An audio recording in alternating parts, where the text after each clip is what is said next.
Hi guys, I'm in Qurum Beach. Happy Friday everyone. Look what I found. So many birds.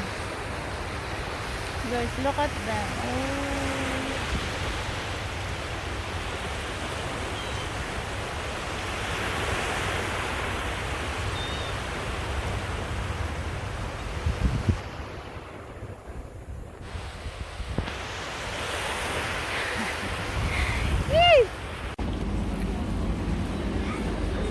Wait, don't touch anything.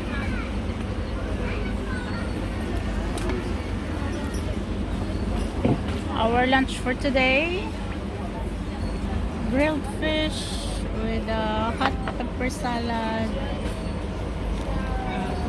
grilled prawns, and grilled calamari,